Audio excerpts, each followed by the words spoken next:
Hey guys, it's Cody, Thompson Family Homestead. Another quick video for everybody.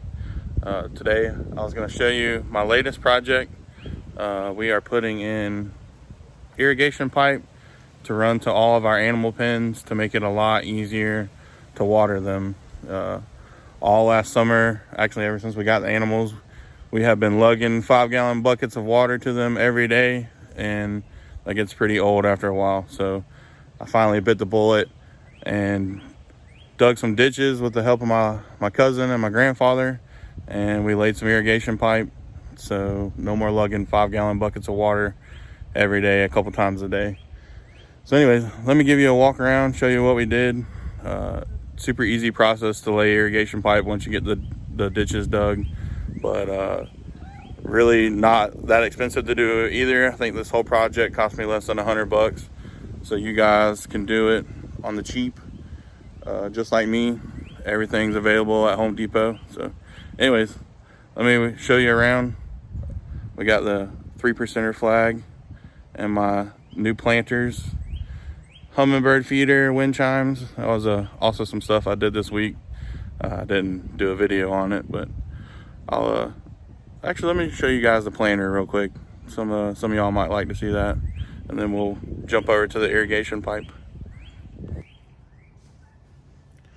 So these are some planters that I planted this week since it's spring. Hey, autumn.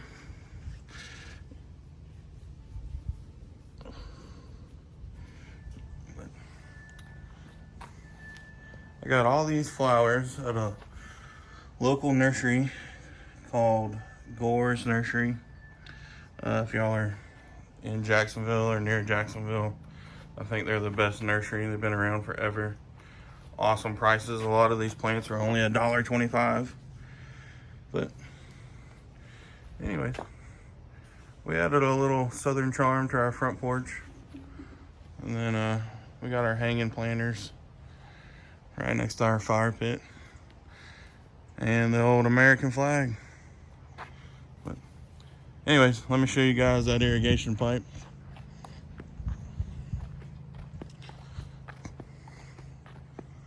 So the first pipe I put in was a line running from the corner of my shop over to the chicken pen. I got a line over here that was already pre-run to my shop, so I'm just going to tee off on that. But I'm just running a 1/2-inch pipe. It's all you really need just for a water hose, and it also saves you money. It's a lot cheaper than 3/4 or 1 inch. But as you can see, just 1/2-inch pipe, run down a ditch. We're here in Florida, so we only really have to put our pipe about 8 to 12 inches below the surface ground. We don't get hard freezes down here, so it really takes a lot to burst the pipe. But I'm gonna put in a faucet right here so we can fill up our rain barrel water. It's a little dirty. They like to muddy it up and poop all over it because that's what chickens do. But we fill that up and it lasts us about 2 weeks usually. But I got tired of dragging the 200-foot hose over here, so the irrigation pipe will save us the hassle of dragging that out and winding it all the way back up. Plus, eventually in this field, we like to have some cows, so I can tee into this pipe down here and put another faucet, and we'll have that for the water. But as you can see, there were some big roots in here, so I cut those with a chainsaw. But actually, the way we dug this trench was my papa has a attachment on his tractor that's basically just a big single tooth root rake, and we stuck it down in the ground and ripped all this up, ripped through here really easy. And then we came back, me and my cousin, and just shoveled out the the parts that weren't that deep, and made it nice and flat on the bottom. Make sure that pipe was sitting down about 8-10 inches, and the pipe that runs to my shop is about right there. So I'm gonna dig that up today, tee into that, and then I like to run water through the pipe before it's buried. Make sure all the joints are good. We pressure test it, so then you can go back and fill it in.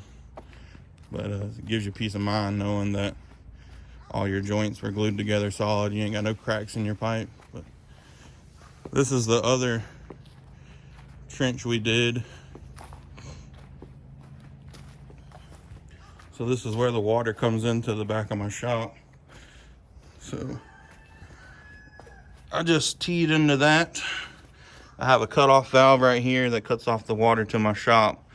But if anything were to ever happen to this pipe running to my pen, I went ahead and put another cutoff valve right here. That way I could just cut off the water to the pen and still have water to my shop in case we ever damage this pipe down here. But this one runs along the back side of my shop and runs over to the dog / sheep / goat pen.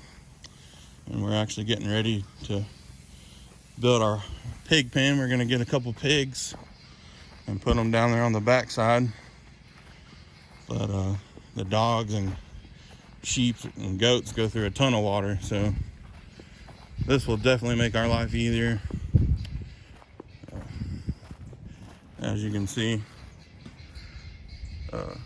just a 45-degree elbow up to actually this was a old faucet that was already on the property, but it wasn't hooked up anymore, so I repurposed it.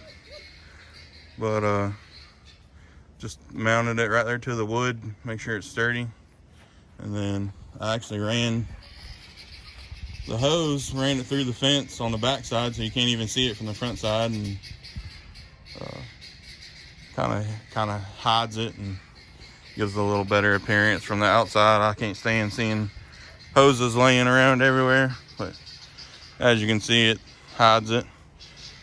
And then we can grab the nozzle right here and it'll reach over and we can fill up those 5-gallon buckets in 2 minutes, where we were spending, hey Ruger, we were spending daggum 10-15 minutes in the morning filling them up, cleaning them out, walking them way over there to our hose. Let's see, where's it at? Right there. And then we have another one over there on the corner of the house. But it just gets really boring and tiring carrying 5 gallons of bucket. 5-gallon buckets of water back and forth twice a day. So anyways, I think these guys are going to be happier, have lots of water all the time. But like I said, it only cost us less than $100. I think I spent $83 total. And I actually ran 2 pipes in this section right here because I stopped it about right there, but I have electricity in my shop right there. So I'm actually gonna do another 45 ditch to my shop, and I'm gonna run electric wire through this second pipe. That way eventually we can put a light in here, or have an electrical socket in case we want to plug in a heat lamp or whatever we may need out here that needs electricity. We'll have it. So while this ditch was dug and I had the extra money, I just went ahead and laid this pipe in here, and once I get it dug to the shop and tied into the electricity on the shop, I'll be able to just snake that wire right through this electrical pipe, and then be able to run electricity up in here really easy. So if y'all are ever digging trenches like this and you think maybe one day you're gonna put electricity going to wherever your pipe's running, it's much easier now to put the pipe in there. and not have to re-dig this entire trench later to put some electrical wire underground. But anyways, that was my project for the past 2 days. It's getting ready to rain around here, so me and my cousins, we're gonna fill this ditch back in and get it leveled back out. I've already pressure tested this side. The water's hooked up and ready. We had no leaks, so we can go ahead and fill this side in. And I'm gonna hook up that other side and we'll be good to go. So anyways, guys, that's my video for today. Give us a like, subscribe if you want to see more videos like this. Comment if you got any questions, or just want to drop us a couple positive comments. We really love reading them. It's great getting all these positive feedback from you guys and hearing from our friends and family on Facebook and Instagram. But anyways, glad y'all enjoyed watching today's video. Thanks for joining us again. I'm gonna keep posting these videos if you guys keep subscribing and liking. This really just started out as just a fun way for me to document the house and all the stuff we're doing. I can look back on it later and remember where I put pipe in and stuff like that. But really the main reason I did this was to get the animals and kids and wife on video, kind of keep our home videos saved forever. But I can do that and at the same time help people out on their homesteads, so it's a win-win. But anyways, guys, we really appreciate y'all watching us. Again, like and subscribe. Maybe I can actually make some money off this one day and be able to help out on the homestead here and get some more animals or whatever. So anyways, guys, y'all have a good week, good weekend. Stay safe during Corona. We'll catch y'all on the next video.